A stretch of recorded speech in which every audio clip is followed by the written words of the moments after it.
You won't believe what happened after the shocking attack. Stay until the end to discover how fate changed this judge's life in unimaginable ways and why this story is so crucial for all of us. A white officer stops a black woman outside the courthouse and rudely demands that she leave the area. When she refuses, he uses force and beats her without knowing that he's facing a judge. He thinks he can get away with it. Subscribe to the channel so you don't miss the continuation of this story, and leave a comment about what you would do in such a situation. The morning sun cast long shadows through the courthouse stairs, and the cool breeze barely managed to ease the tension that Amanda Brunn felt growing inside her. Although the day was just beginning, Amanda already sensed that it would be one of the toughest of her career as a respected judge. She was no stranger to pressure, but today was different. The case she was about to oversee had become a symbol of the racial tensions bubbling beneath the city's surface. It was another incident of police brutality, and at that moment, the entire community was watching every move, every word she uttered, which would be examined, debated, and either celebrated or criticized. There was no room for error. Amanda was on the courthouse stairs, scanning the familiar surroundings. Protesters were already gathering in the streets, waving signs in the air as they demanded justice, and their shouts echoed through the tall buildings surrounding the courthouse. The media had set up camp nearby, focusing their cameras on every movement. Police officers lined the perimeter, trying to maintain calm, but their presence only seemed to heighten the tension. Amanda took a deep breath, her heart heavy. She had handled difficult cases before, but this one felt different. It was personal. Her phone buzzed in her pocket, but she ignored it. There was no time for distractions. Today, she straightened her shoulders, mentally preparing for the day. Every step she took felt heavier, as if the weight of the city's expectations pressed down on her shoulders. Amanda knew that no matter how long the case lasted, the outcome would resonate far beyond the courtroom. As she began to move toward the entrance, a sharp voice interrupted her thoughts. "Hey, you can't be here. This area is restricted." Amanda turned her head in surprise to see a tall, broad-shouldered man, a police officer, walking quickly toward her. His posture was tense, and his hand rested on his belt as if expecting trouble. His expression was hard, and his eyes were narrowed with distrust. "I'm sorry," Amanda said, raising an eyebrow in a neutral but firm tone. "I told you, you can't be here," the officer repeated, now just a few meters away from her. "This is a courthouse, not a place for random citizens to wander. Move." Amanda's patience was running thin, but she maintained the composure she had learned to have when dealing with this type of authority. She had learned over the years to handle difficult officers, but this time it hurt more than usual. Officer Thompson began calmly, reading the name on his badge. "I think you're mistaken." "I'm not mistaken," he interrupted with a sharp voice. "This area is restricted. You don't belong here." His words hit Amanda like a slap. "She doesn't belong here." Amanda took another sigh, trying to stay calm. She didn't have time for this. Today was too important to argue with a police officer. "I am Judge Amanda Brown," she said, maintaining a firm tone. Although she could feel her frustration growing, "I am here to preside over today's case." For a brief moment, confusion crossed Thompson's face, but it quickly turned into a satisfied smile. "Judge Brown, you're kidding, right? You don't look like a judge." Amanda felt the sting of his words, but remained unshaken. She had faced this kind of prejudice many times. Often, they didn't expect a black woman to hold a position of authority, and it wasn't the first time someone doubted her legitimacy. However, she refused to let the man's ignorance dominate her. "No, I'm not kidding," she said with a firm voice. Thompson's smile disappeared as he took another step toward her, his hand still resting on his belt. His tone became threatening. "Listen, Bruno, I've had enough of people doing this kind of thing. Move before you regret it." Amanda's pulse quickened, feeling a surge of disbelief and fury within her. This was a courthouse, her courthouse, and there she was being threatened by a police officer who clearly didn't want to listen to her. His voice was firm when speaking, but inside, she was boiling. "I don't think you realize the mistake you're making." Before he could finish, Thompson's hand shot out, grabbing her arm. His grip was strong, his frustration palpable. Amanda's heart skipped a beat as she processed what was happening. "Don't make this harder," Amanda said, feeling a surge of adrenaline as her words resonated within her. She pulled her arm back. "Let me go," she ordered, but instead of releasing her, Thompson's grip tightened in a flash of anger and he pushed her forcefully, sending her stumbling backward. Amanda's heels slipped on the courthouse stairs.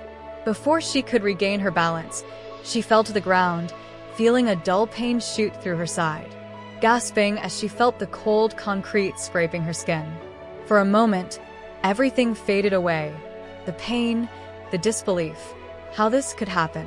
As this was happening, the metallic taste of blood filled her mouth as she tried to catch her breath and could hear voices around her, the murmurs and whispers of the growing crowd. People had stopped. Some were recording the scene with their phones, while others just stood frozen, unsure of what to do. Judge Brown murmured, someone nearby. The murmur intensified, and Amanda could feel the weight of dozens of eyes on her, but the crowd didn't stop to help her.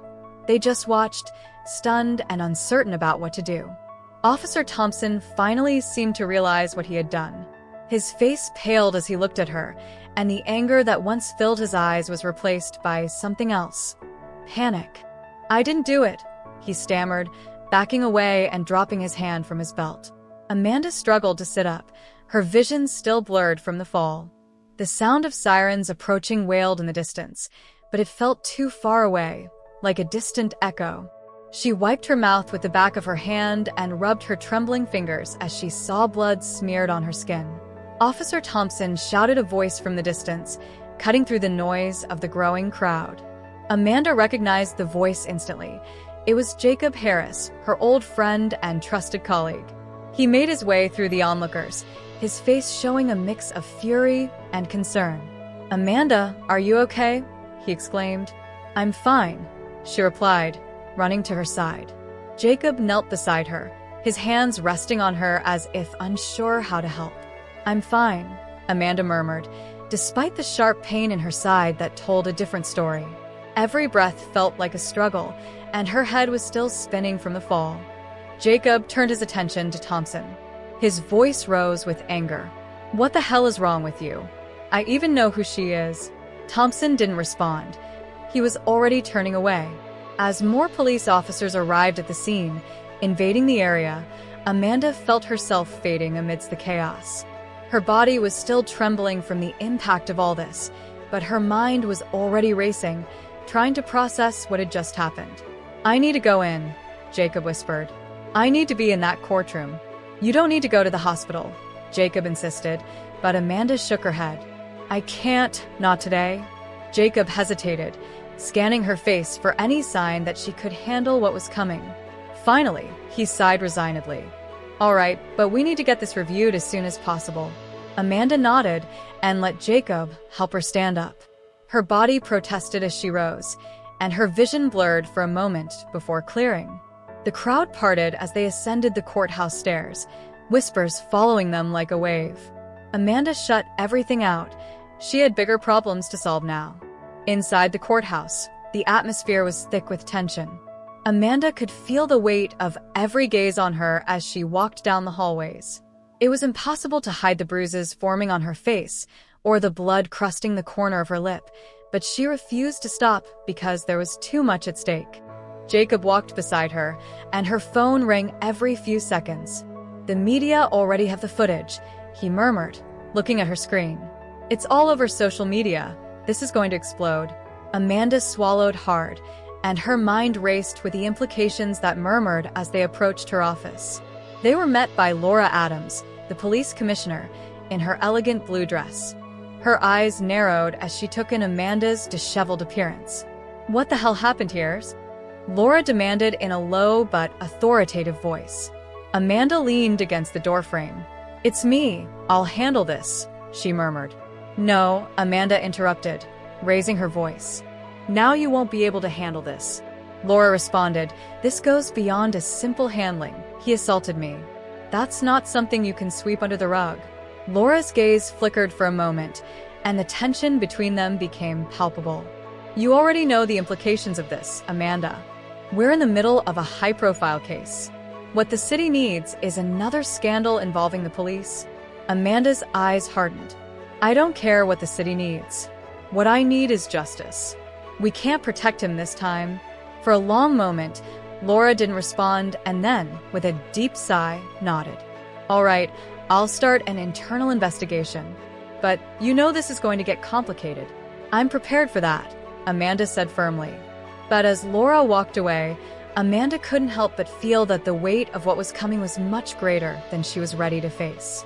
The video of Amanda's fall spread online like wildfire. When she composed herself and returned to her office, the incident had already erupted in the public sphere. The media were picking it up, leaders were amplifying the outrage, and social media was filled with debates and calls for justice. In the courtroom she had entered earlier that day, it now felt like a battleground. Her fight was no longer just about presiding over a difficult case.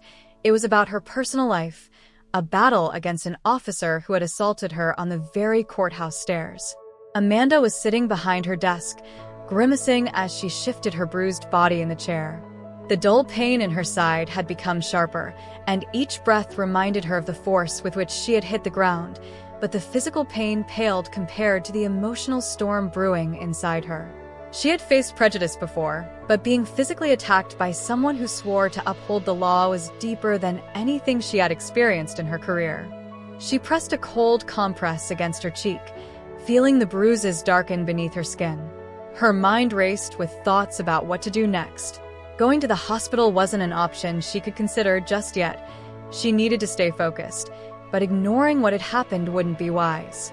Her phone rang again, this time flashing with a familiar name. Jacob slid the screen and pressed it to his ear. The video had gone viral. Jacob's voice sounded laden with concern. The media are following it, and the protests are already here. Amanda closed her eyes, letting his words sink in. She could hear the tension in his voice, the weight of the situation pressing down on both of them. And Thompson, he asked in a low but firm voice. There's still no direct news about him, but the department's issued a statement saying they're launching an investigation. It's standard procedure, but we both know what that means. They're going to try to bury it, Jacob said somberly. That's exactly what they'll do. If we let them, they'll paint it as a misunderstanding. They'll say Thompson was doing his job and that you were in the wrong place at the wrong time. But this isn't just about you, Amanda. This is something bigger. Amanda dropped the compress and reclined in her chair, looking out the window where protesters were gathering outside. Anger, frustration, and cries for justice were no longer just about her case. This incident had become a catalyst for the people in her movement. They were fed up and she couldn't blame them. I'm not going to let this slide, she said firmly, tightening her grip on the armrests of her chair. Thompson assaulted me, and if we don't hold him accountable, what message are we sending? I agree, Jacob replied, but we need to be smart about it. The police department is already surrounding themselves. They've been protecting people like Thompson for years. He's not the first, nor will he be the last, unless we do something about it. Amanda exhaled slowly. She knew Jacob was right. This wasn't just about a bad cop. It was about a system that allowed officers like Thompson to act with impunity. The more she thought about it, the more she realized she had to go beyond simply filing charges. She had to expose the rot at the heart of the police department, even if it meant putting herself at greater risk. I want to know everything about Thompson, his past cases, his complaints, everything that's been swept under the rug. Jacob didn't hesitate. I'm on it, but Amanda, be careful. This isn't just about him anymore. If we go down this path, we'll be facing something beyond Thompson. I know, she replied, but I'm not going to back down. When Amanda hung up the phone, the door to her office opened and Laura Adams, the police commissioner, entered.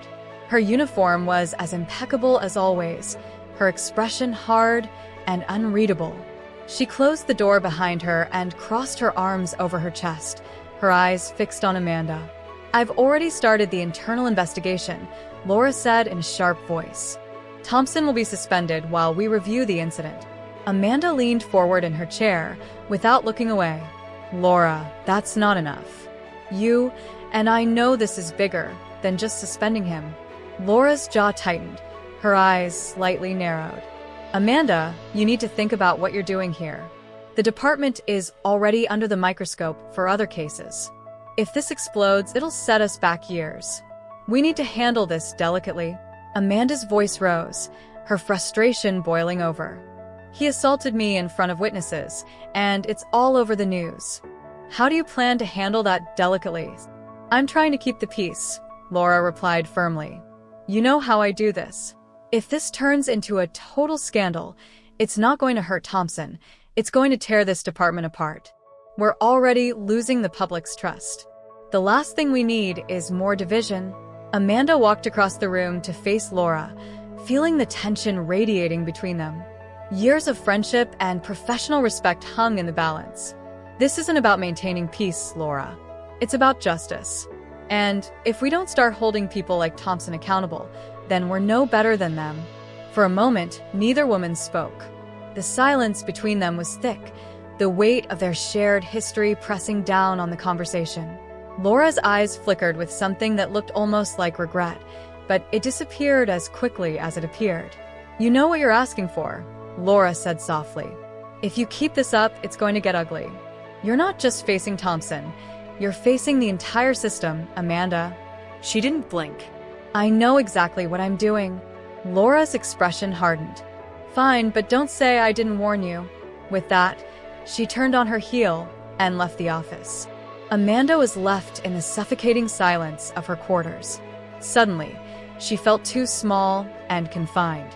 She had always known that fighting for justice wasn't easy, but now she felt it more personally than ever. She was no longer just a judge. She was a victim of the same system she had sworn to defend and was determined to bring it down. If that was what was needed, later that day, Amanda sat alone at her desk with her thoughts swirling. The bruise on her cheek had darkened, constantly reminding her of the morning's events. The protests outside had intensified, and her phone hadn't stopped buzzing since the video went viral. Everyone wanted a statement: journalists, activists, colleagues. However, Amanda knew she had to choose her words carefully, as they would be analyzed, distorted, and dissected by the public alike. A knock on the door snapped her out of her thoughts. Jacob appeared before her with a somber expression. "I've been watching Thompson," he said, closing the door behind him. "He's worse than we thought." Amanda frowned, leaning forward. "How much worse?" Jacob dropped a folder onto her desk. "He's involved in multiple incidents of racial discrimination and excessive use of force. Complaints have been filed against him, but they always disappear without being investigated, without consequences. It's like he's untouchable." Amanda felt a knot in her stomach as she flipped through the pages, each one revealing more evidence of misconduct, more stories of people who had suffered at Thompson's hands. However, each case had been ignored, buried by a department determined to protect itself. "This goes beyond him," Amanda murmured with trembling fingers as she reached the last page. "Who's been protecting him? That's what we need to find out." Jacob responded seriously. "Whoever it is, they have a lot of power, and if we go after Thompson, we'll be facing the entire system that's been covering him up." Amanda reclined in her chair, feeling the weight of the situation. She had always known corruption was deep, but seeing it so exposed made it even more real. It wasn't just about getting justice for herself. It was about unmasking the rot at the heart of the police department. That kind of fight would carry serious risks, but she couldn't back down. "No, I'm not going to back down," Amanda said quietly, more to herself than to Jacob. "We're going to see this through to the end." Jacob nodded. Even though his expression was still full of concern, "I didn't think you would do it at that moment." Amanda knew that whatever happened, she wasn't alone. The air outside the courthouse was thick with tension, the possibility of protesters echoing through the walls increasing with every passing minute. Amanda positioned herself by the window of her office, watching the crowd gather and feeling the full weight of the situation pressing down on her against Officer Thompson. But she knew this was just the beginning. The judicial case was officially underway, and every step she took felt like she was diving deeper into a fight she couldn't afford to lose. Her thoughts swirled with the chaos awaiting her in the courtroom. The walls seemed to close in with every whisper and every murmur, adding to the suffocating atmosphere. It wasn't just about Thompson. The investigation was uncovering more corruption. The deeper she and Jacob delved, the more evident it became that the system was much more rotten than they had imagined. A knock on her door startled her from her thoughts. Jacob appeared with a tense face, his phone vibrating relentlessly in his hand. "They're strengthening their defense," he said, closing the door behind him. "Thompson's legal team is going to unleash everything they have against us." Amanda sat behind her desk, feeling exhaustion take hold of her bones. The bruise on her face had worsened, a constant reminder of the attack she had suffered at the hands of the very system she was now fighting against. However, the physical pain was nothing compared to the emotional weight she carried. "I hope they try to do this over anything but what really matters," she said, crossing her hands over the desk. Jacob nodded with his jaw clenched. "They'll focus on the media attention, the protests, anything that diverts attention from the fact that Thompson attacked you. They'll paint you as the aggressor, as if you provoked him." Amanda sighed, frustration bubbling beneath the surface. "Let them try. The truth is on our side, and we have the evidence to prove it." Jacob accepted, sitting across from her. "But evidence doesn't always win in court, especially when you're up against a system that's been protecting people like Thompson for years." Amanda met his gaze, her resolve hardening. "That's exactly why I can't back down. If I don't fight this, then what's the point? They'll keep getting away with it." Jacob looked at her for a long moment, his eyes full of admiration and concern. "You're right, but you'll need more than determination to win this." Amanda reclined in her chair and exhaled slowly. She knew what he was saying was true. This wasn't just a legal battle. It was a fight for the soul of the city, for the people who had been silenced and oppressed by the institutions meant to protect them. "I'm ready," she said, although the knot in her stomach told her otherwise. Before Jacob could respond, the door to her office opened again, and Laura Adams entered with a tense face and a stern line. "We need to talk," Laura said bluntly, closing the door behind her. Amanda straightened in her chair, fixing her gaze on Laura. She had been expecting this conversation sooner or later, but the tension between them had been escalating over the days. "What's happening?" Amanda asked firmly. Laura's eyes turned to Jacob and then back to Amanda. "This has gone too far. The department is in chaos, the protests are worsening, and the media are crazy about this story. We need to control the narrative before it gets out of hand." "I don't care about controlling the narrative," Amanda replied coldly. "I'm interested in justice." Laura clenched her jaw and narrowed her eyes. "Justice? What is it?" "Dragging this department through the mud is justice. You're putting everyone at risk, officers and the public alike. This isn't just about you, Amanda." Amanda remained calm, exhausting her patience. "This was never just about me. It's about a corrupt system that has protected people like Thompson for years, and you know it." Laura's expression hardened, and for a moment, Amanda saw a flash of guilt in her eyes, but it disappeared as quickly as it had appeared. "Be careful," Amanda warned softly. "You're making powerful enemies. This isn't just about Thompson anymore. There are people in high places who don't want this to come to light. You're risking more than your career." "I'm aware of the risks," Amanda said firmly, "but I'm not backing down." For a long moment, Laura didn't respond. The silence between them was thick, the weight of their shared history pressing down on both of them. Finally, Laura sighed and shook her head. "I told you," she said, her voice wavering, "but don't say I didn't warn you." Laura turned and left the office, leaving Amanda in the suffocating silence once again. The trial began again that week, and the courtroom was filled with journalists and protesters, spectators all attentive in the building, eager to see what would unfold. The tension in the room was palpable as Amanda took her seat in front of everyone. Her posture was rigid but serene. She could feel the weight of every gaze on her. Whispers circulated behind her, but she refused to let them unsettle her. Jacob sat beside her, flipping through his notes.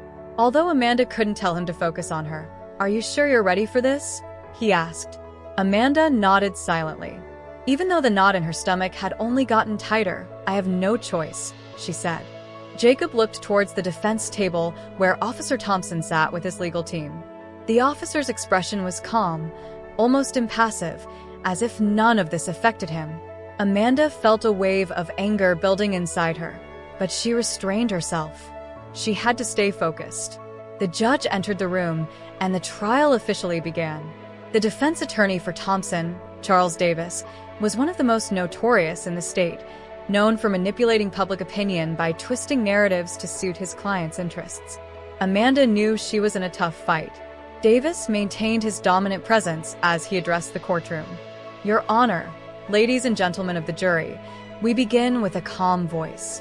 I'm sure what we have here is a tragic mistake. Officer Thompson was fulfilling his duty to protect the courthouse when this unfortunate incident occurred." Amanda clenched her fists under the table, forcing herself to stay calm as Davis continued. "My client believed he was dealing with a civilian who posed a potential threat to the courthouse. It was only after the incident that he understood the tragic mistake he had made.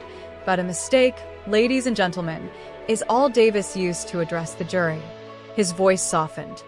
"Officer Thompson is a man who has dedicated his life to protecting the city. He made a mistake and is deeply remorseful, but we ask you to consider all the facts before rushing to judgment." He sat with a serene face, as if he had just given a talk on traffic violations instead of an assault on a practicing judge. Amanda's pulse quickened, but she kept her face neutral. Jacob leaned in, whispering, "Don't let it affect you. Focus on the facts." Amanda nodded and stood up. When the judge gestured for her to begin the accusation, advancing with her heart racing in her chest, however, when she spoke, her voice was firm and clear. "Ladies and gentlemen, we are not here today to discuss a mistake. We are here because Officer Thompson used excessive force against me. He didn't ask questions. He didn't assess the situation. He acted out of prejudice and aggression." Amanda's eyes scanned the jury, who were focusing all their attention on her. "Officer Thompson saw me, a black woman, on the courthouse stairs and assumed I didn't belong here. He didn't bother to find out who I was. He didn't verify the information. He acted with bias. By doing so, he assaulted me." She paused, letting the weight of her words sink into the room. "This isn't just about me. It's about a pattern, a behavior that Officer Thompson has maintained out of control for too long, and is part of a system that believes some people don't belong in certain spaces, that some are threats simply because of the color of their skin." Amanda's gaze finally fixed on Thompson, watching him for the first time since the trial began. His face remained impassive, but she could see the tension in his shoulders. "We are here to hold accountable, not just for what he did to me, but for what his actions represent." Amanda sat down, her pulse still racing, as the courtroom fell into tense silence. The trial proceeded quickly, each side presenting their evidence, calling witnesses, and arguing their cases. Thompson's colleagues testified in his favor, portraying him as a dedicated officer who had simply made a mistake. They spoke of his years of service, his loyalty to the department, and the stress he had endured that day. But then the video appeared. Footage captured by multiple bystanders played on the screen. The sound of Thompson's voice echoed as clearly as the day his assault was unmistakable, pushing Amanda and making her fall to the ground. The jury's gasps were audible, and even some of Thompson's supporters shifted uncomfortably in their seats. Davis tried to downplay the video, calling it a snapshot of a larger image, but the damage was already done. The jury had seen what they needed to see. As the trial neared its end, the tension in the room increased. The public outside became noisier and more restless. Her opportunity for justice echoed in Amanda's ears every time she entered the courthouse. And just before the final arguments, a bombshell hit Jacob, who burst into Amanda's office with a pale face and trembling hands as he held a folder. "We found something," he said with a tense voice. Amanda frowned and quickly stood up. "What is it?" Jacob hesitated for a moment and then handed her the folder. Inside were documents, names, dates, evidence of a much larger conspiracy. "Thompson has been involved in something more than this," Jacob said quietly. "There's a network of other high-ranking officers who've been covering him up. This goes much further than we thought." Amanda stared at the papers in her hands, her heart pounding in her chest. This was bigger than she had imagined. Thompson wasn't just a bad cop. He was part of a system, a corrupt system that had been protecting him and others like him for years. What do we do with this? Amanda whispered. Jacob met her gaze, his expression serious. We reveal everything. The courtroom was silent. The only sound was the heavy breathing of those present as all eyes were fixed on the judge, who would soon announce the final verdict. Amanda sat at the prosecutor's table, her heart pounding hard, her palms slightly sweaty as she clasped her hands in her lap. The weight of the entire fight, the accusations, and the revealed truths pressed down on her chest, making it hard to breathe. The trial had lasted weeks, and now the jury was finally ready with their decision. Officer Thompson sat with an impassive face, his hands resting loosely on the table in front of him. His lawyer, Carl Davis, whispered something to him, but Thompson didn't respond. He seemed lost in his own thoughts. The jury returned to their seats, and the first instance judge, Reynolds, called for silence. Everyone in the room seemed to hold their breath as the jury foreperson placed a single sheet of paper in his other hand. The jury finds the accused officer, Thomas Thompson, guilty of abuse of authority and assault. For a moment, the room froze in silence. Then, a wave of murmurs swept through the room. Gasps, whispers, and even a bit of relief. Amanda felt the tension she had held for weeks release from her shoulders as the word settled. They had won. Thompson was guilty. Jacob, who was sitting beside her, leaned in and gave her a strong hug. "You did it, Amanda," he whispered. Amanda nodded, her throat tight with emotion. The relief was overwhelming, almost too much to process. She knew this trial would be a battle, but she hadn't realized how much it had cost her until that moment. As she looked across the room at Thompson, whose expression had finally cracked, he twisted in disbelief and anger as his lawyer struggled to calm him. The judge struck his gavel, calling for order in the courtroom, and the room slowly began to calm. Judge Reynolds addressed Thompson with an official and stern tone. "Thompson, you have been found guilty of abuse of authority and assault. This is a serious crime and represents a violation of the public trust placed in you as a law enforcement officer. The sentence will be carried out in a separate hearing, but let this serve as a reminder that no one is above the law." As the police officers moved to escort Thompson out of the courtroom, Amanda couldn't help but feel a pang of pity because she knew he was a product of the system, a system that had allowed and encouraged this type of behavior for too long. But that didn't justify his actions. He had to face the consequences like anyone else. The tension in the room didn't dissipate when the jury was dismissed. Instead, the energy seemed to shift, transforming from anxious anticipation to something more uncertain about what was to come. The verdict was a victory, but it was only the beginning. That very afternoon, Amanda stood on the courthouse steps in front of a sea of protesters and journalists. The crowd had grown even larger since the trial began, with signs waving in the wind, filling the air with their message. Amanda took a deep breath as she scanned the faces of those who had come to see justice served. Jan Marcel, the journalist who had followed the story from the beginning, approached with a microphone in hand, giving her a small nod with a sharp but respectful look. "Judge Brown, now that the verdict has been delivered, how do you feel?" Amanda paused as she looked at the crowd. She could see the hope in their faces. They were anticipating hearing that this was the end, that justice had been served, but she knew better. "I feel relieved," she said with a clear and steady voice, "but I also know this is just the beginning." Today's verdict was about one man, one case, but the system that allowed this to happen is still very much present. That's what we need to focus on now. Jan nodded as he scribbled in his notepad. "So, what's next for you? What's your next moves?" Amanda's jaw tightened slightly as she considered her response. "I'm going to keep fighting," she replied. "I'm going to push for real reforms in this city, in this system. We can't stop now." The crowd erupted in applause, and Amanda felt a surge of emotion. The fight ahead would be long and difficult, but she knew she wasn't alone, that she had people behind her, and that gave her strength. As Jan walked away to speak with others, Amanda felt a hand on her shoulder. She turned to find Jacob standing there with a soft but serious expression. "Are you okay?" Amanda asked. She nodded, though her body ached and fatigue threatened to overwhelm her. "Yes, I think I am," That night, Amanda returned home with her shoulders weighed down by the day's events. She had barely crossed the door when her phone began to vibrate with notification messages from friends, colleagues, and even strangers who had watched the trial and wanted to offer their support. She placed her phone on the table and rubbed her temples. The fight was far from over. Today had been a victory, but it had also shown how deep the corruption ran. The documents Jacob had found were damning, implicating not only Thompson but also others within the police department and even city officials. Amanda knew that if she proceeded with this, she would be risking her entire career, her safety, and even her life, but she couldn't ignore it. Not now. A soft knock on her door snapped her out of her thoughts.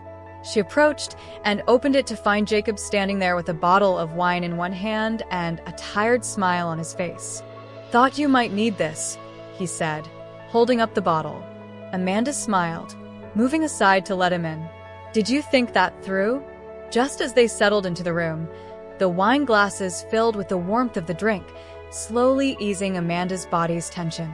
They sat in silence for a while, going over the day's events in her mind. After a long pause, Jacob spoke. "You know this is just the beginning. Once you move forward with those documents, they'll relentlessly pursue you." Amanda stared fixedly at her glass, her soft voice expressing, "I know, but I can't let it go. Not after everything." Jacob nodded with a look, leaving her. "I'm with you, whatever you need." Amanda looked into his eyes, filled with gratitude. Thank you, Jacob. "I couldn't have achieved any of this without you." Jacob smiled, raising his glass to the judge.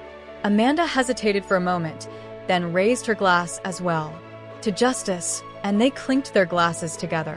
The soft sound in the silent room felt to Amanda like the loudest sound in the world, like a declaration, a promise that she would not back down. The night went on, and the fatigue that had been consuming her finally began to fade. She allowed herself to relax and breathe. The battle that was coming would be brutal, but for now, in this moment of tranquility, she allowed herself to believe that things could change, that maybe, just maybe, they had taken the first step toward a better future. The road ahead was uncertain, filled with dangers and challenges she couldn't even begin to anticipate.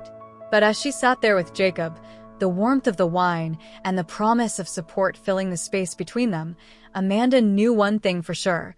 She was ready for whatever came next. She wouldn't be alone, and that was enough for this night. If this video has helped you connect more with yourself and inspired you on your growth journey, take action and subscribe to the Vidasto Inspiration channel to discover more stories that will fill you with motivation and hope. I would love to hear your opinion, so leave a comment telling me how this story has impacted your life or what reflections it has left you with. And if you believe this message can inspire someone you know, share it with your friends so they too can find inspiration and purpose in their lives.